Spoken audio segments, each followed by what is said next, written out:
नमस्कार दोस्तों, welcome to Vaidehi Rama. आज पंचांगा के एक अंक की मैं बात करूंगा। Panchanga is one of the most important topic of astrology. Unfortunately सबसे ज़्यादा इग्नोर्ड टॉपिक है। हमारा जीवन 5 तत्वों पर ही आधारित है। इन 5 तत्वों को आप जो हमारे 7 चक्रास हैं उसमें से जो 5 चक्रास हैं उसको आप रिलेट करके देखो। जो सबसे नीचे मूलाधार चक्रा से शुरू करते हैं तो पृथ्वी तत्व, उसके ऊपर जल तत्व, फिर अग्नि तत्व, वायु तत्व और आकाश तत्व। 4 के तत्व जो हैं वो मैनिफेस्ट करते हैं हमारे चार्ट में, और 5वां तत्व जो है वो जीवन को बांधे रखता है। आकाश तत्व जो है बाकी 4 तत्वों को बांध के रखता है। जब आप भूलोका के बारे में समझोगे कि कितने लोक हैं, तो देयर आर 7 लोकास।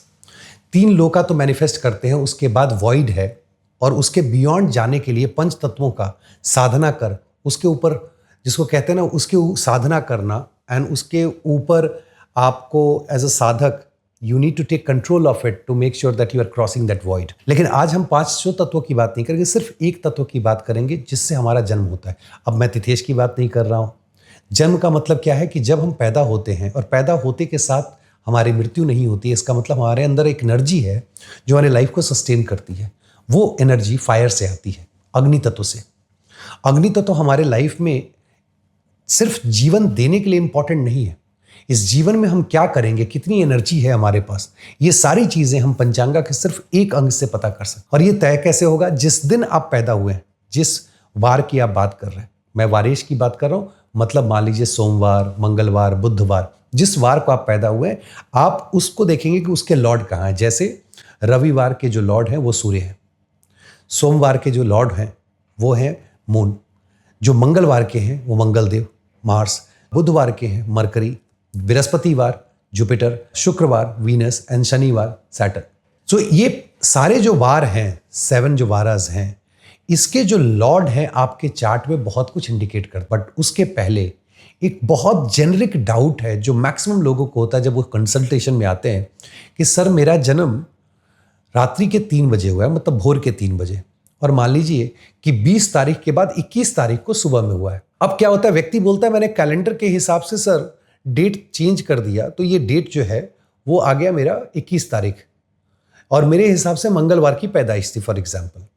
लेकिन जब सॉफ्टवेयर में मैं इनपुट करता हूं डेटा, तो मुझे मंगलवार नहीं दिखता है, क्योंकि जब आप वारा चक्र को पढ़ेंगे, जब वारा को आप समझेंगे, तो हमारा वार डिसाइड होता है होरा पे। जो पहला होरा होता है दिन का, वो तय करता है कि आज कौन सा वार होगा। जैसे अगर पहला होरा सूर्य का है तो वो जो है वो संडे है, आपका रविवार है।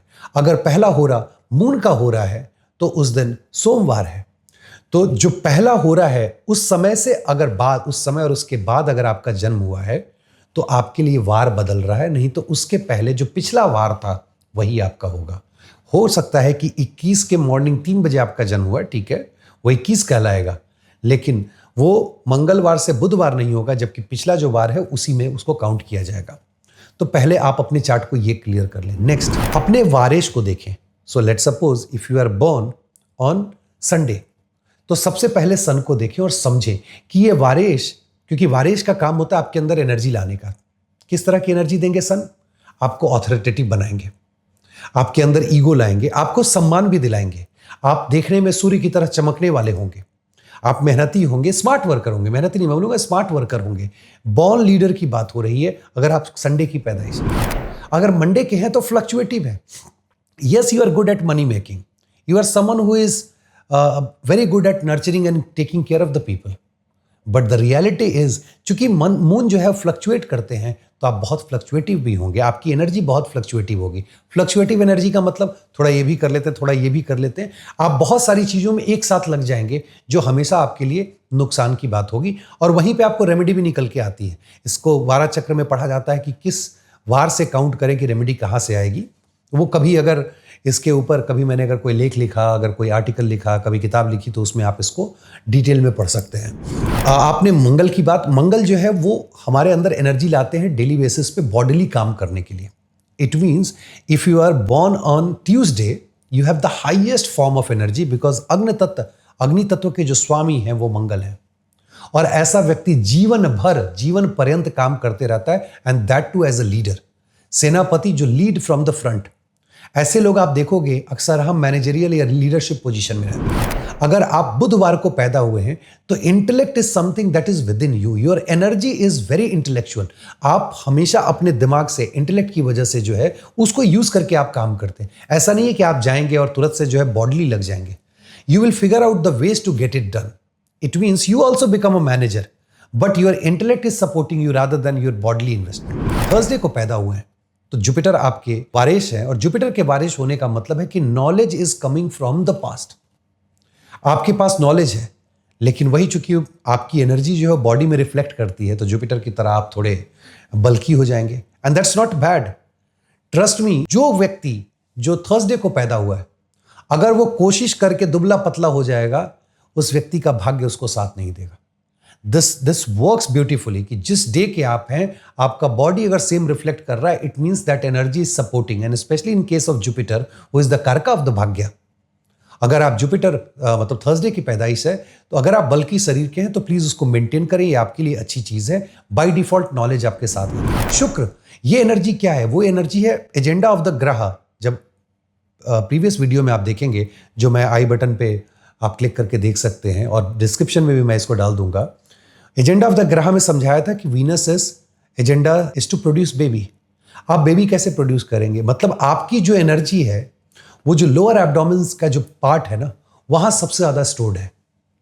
So you can think of कि आप कहां इसको यूटिलाइज कर रहे हैं, बट वही वीनस एग्जॉल्ट हो जाते हैं पाइसिस में। इसका मतलब जो शुक्रवार को जो व्यक्ति पैदा हुआ है, वो मेडिटेशन के हाईएस्ट फॉर्म को जो है अचीव कर सकता है। शनिवार को जो व्यक्ति पहुंचे, ऑब्वियसली उनके लिए मेहनत जीवन में बहुत करना होगा, संघर्ष भरा जीवन होगा, बहुत मेहनत करेंगे, बट ट्रस्ट मी, शनिदेव जो कुछ देते हैं वो कुछ भी ले करके नहीं जाते। तो ये दिन के पैदाइश के हिसाब से हो गई। क्या यहीं पे वारिश और होरेश का चैप्टर खत्म हो जाता? नहीं, बहुत सारे सूत्राज है, बहुत कुछ समझना है आपको। आप देखें कि जो आपके वारिश है वो कहां पे आपके चार्ट में है, और ये बताएंगे कि आपके अंदर की एनर्जी कितनी सस्टेन कर रही है। अब इसमें थोड़ा ब्लेंड कीजिए। अग्नि तत्व किसके साथ अच्छा जा सकता है फ्रॉम एनर्जी स्टैंड पॉइंट? अगर आग को आप पानी में डाल दोगे तो क्या होगा? बुझ जाएगा। इसका मतलब है कि अगर आपके वारिश जल तत्व वाली राशि में बैठे हैं, मान लीजिए वो कैंसर साइन में बैठे हुए हैं, तो ऐसा व्यक्ति बीमार रहता है। उसके पास इतनी एनर्जी नहीं होती है कि डे टू डे टास्क को जो है वो प्रॉपरली एग्जीक्यूट कर सके। यही जब अग्नि तत्व जो है वायु तत्व के साथ मिल जाए, तो जब आप आग में बहुत ज्यादा हवा डालेंगे तो क्या होगा? वो फ्लेम बहुत बढ़ेगा और वो कंट्रोल से बाहर हो जाता है। तो आपके वारिश अगर वायु तत्व की राशि में बैठे हैं, तो आपकी एनर्जी बियॉन्ड कंट्रोल होगी। और एज एन एस्ट्रोलॉजर हम लोग अगर किसी बच्चे के चार्ट में देखते हैं तो सजेस्ट करते हैं कि इसको मल्टीपल स्पोर्ट्स में डाल दो या मल्टीपल एक्टिविटीज में इन्वॉल्व करके रखो, नहीं तो ये एनर्जी किसी दिन भी बर्स्ट कर सकती है। यही अगर आपके वारिश फायर के आपकी राशि में बैठे हुए जो अग्नि तत्व की राशि है, this is fantastic. You will have lot of energy. Every morning you will wake up, you will go and work. अगर आपके पृथ्वी तत्व में है तो पृथ्वी तत्व, अगेन दिस इज फैंटास्टिक, क्योंकि पृथ्वी तत्व के ऊपर अग्नि works beautifully, and this is specially for getting growth. Growth के लिए बहुत अच्छा होता है। लेकिन चूंकि पृथ्वी तत्व है और अग्नि प्लैनेट वहां बैठे हुए जो वारिश है, और पृथ्वी तत्व मूलाधार चक्र से कनेक्टेड होता है, बहुत कुछ आप डिस्कवर कर सकते हैं। ऐसे व्यक्ति को पाइल्स होने के बहुत चांसेस रहते हैं। So now you can blend all the Rashis Tattva level and you can see what kind of result you can get. वारिश एनर्जी दिखाते हैं, और ये दिखाते हैं कितनी एनर्जी है आपके पास, प्लस ये भी बताते हैं कि आप क्यों उठ रहे हो, आप उठोगे क्यों। मैं एक सूत्र देता हूं। जैसे मार्स फर्स्ट हाउस पैदा करते हैं, 8th हाउस लॉन्जेविटी खत्म करते हैं, डिस्ट्रॉय करते हैं बॉडी को। फर्स्ट हाउस में हम सोते हैं, 8th हाउस हमें उठाता है लिटरली। हम डर से उठते हैं, मतलब हम उठते हैं, नया जीवन मिलता है, ऐसे समझे। तो जहां आपके वारिश हो, आप देखें किस घर से वो 8th पढ़ रहे हैं। वारिश जिस किसी भी घर से 8th होंगे, उस घर का मैटर आपको हर दिन सुबह उठाएगा। मान लीजिए आपके वारिश 11th हाउस में है। 4th हाउस मैटर, क्योंकि 4th हाउस से उनका 8वां प्लेसमेंट पड़ता है। फैमिली को लेकर के, मान लीजिए आप फैमिली के लिए आप उठेंगे, पढ़ने के लिए आप उठेंगे, आप साधना करने के लिए उठेंगे, क्योंकि 4-8-12 का ट्राइन है। अगर यही वारिश जो है वो आपके 9th हाउस में अगर आ जाते हैं, चूंकि ये 2nd हाउस से उठता है, तो आप वेल्थ कमाने के लिए उठेंगे, आप अपने फैमिली के लिए उठेंगे, आप मंत्र साधना के लिए उठेंगे, क्योंकि 2 और 5 से 5 के ट्राइन में और वहां से 8वें पढ़ रहे हैं, तो ये एनर्जी मंत्र साधना करने के लिए, तो ऐसा व्यक्ति ब्रह्म मुहूर्त में उठ करके मंत्र साधना कर रहा होता है। लेकिन सिर्फ वारेश ये नहीं बता सकते हैं कि सक्सेस मिलेगा या नहीं मिलेगा, क्योंकि आप सबने थंबनेल में देखा होगा कि वारेश प्लस होरेश सक्सेस बताते हैं। होरेश क्या है? होरा, जब आप होरा पढ़ोगे अलग अलग, यही सारे ग्रह होरा लॉर्ड भी होते हैं।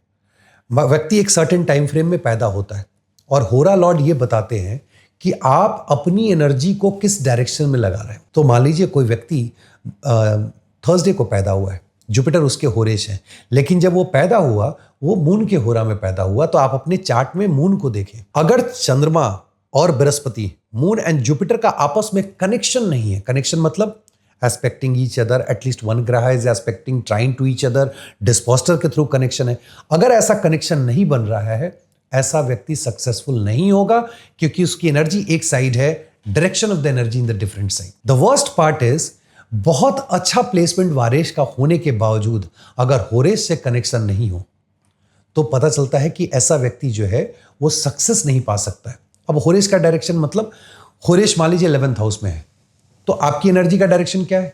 वेल्थ कमाने में, सोर्स ऑफ इनकम। होरेश का डायरेक्शन 3rd हाउस में है, वैसा आदमी मास किलिंग कर सकता है।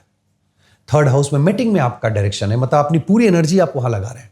2nd हाउस में वेल्थ कमाने में, फैमिली में आप अपनी पूरी एनर्जी लगा रहे हैं। होरेश ये बताते हैं कि आप एनर्जी कहां लगा रहे हैं। वारेश और होरेश का संबंध D1 में देखें और उससे एक स्टेप जाकर के देखें कि वारेश की कंडीशन और होरेश की कंडीशन D9 में क्या है।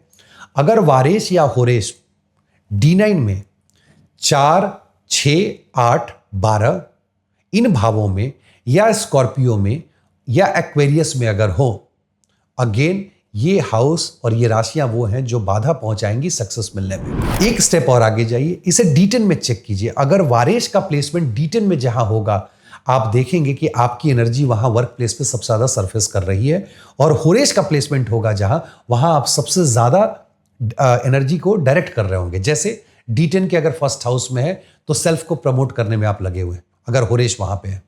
होरेश अगर D10 के 2nd हाउस में है तो अपने लिए जो रिसोर्सेज अवेलेबल कराना है, आपकी एनर्जी क्या है? भाई प्रिंटर नहीं यार, प्रिंटर ले आओ यार घर में, एक चेयर ले आओ, चेयर अच्छा नहीं है। What you are doing, you are making sure कि रिसोर्सेज आपके लिए। 3rd हाउस ट्रैवल के लिए होता है, आपकी पूरी एनर्जी उस डायरेक्शन में है कि कैसे आपको ऑफिस में ट्रैवल करने का मौका मिले। आपके लिए कोई भी क्लाइंट कहीं बाहर का है और बाहर जाने की बात होगी, आप कहोगे मैं चला जाता हूं। 4th हाउस में अगर होरेश है तो आपकी एनर्जी कहां जा रही है? अपने आप को कंफर्ट प्रोवाइड करने में। You are writing mail to your manager, यार मुझे वर्क फ्रॉम होम मिल जाता तो बहुत अच्छा रहता है। 5th हाउस फैंटास्टिक, आप अपनी पूरी एनर्जी कहां लगा रहे हैं? अपनी टीम के ऊपर, and everybody is happy because you are sitting with your team. यही 9th हाउस में चला जाए तो क्या होगा? आपकी पूरी एनर्जी बॉस को मैनेज करने में चली गई। 8th हाउस में चला जाए, फैंटास्टिक फॉर डूइंग रिसर्च। तो वारेश एंड होरेश को सिर्फ D1 में नहीं, D9 और D10 में भी आप इवैल्यूएट करें और फिगर आउट करें कि वारेश और होरेश का आपस में संबंध बन रहा है नहीं बन रहा है। वारेश और होरेश का आपस में 6-8 का होना, 2-12 का होना, यह बताता है कि व्यक्ति अपने एनर्जी का सही यूटिलाइजेशन नहीं कर पा रहा है। उम्मीद करता हूं कि ये वीडियो आपको वैल्यूएबल लगा होगा। Apply the principle, you will get the fantastic result. आज के लिए इतना ही, बहुत बहुत धन्यवाद, नमस्कार।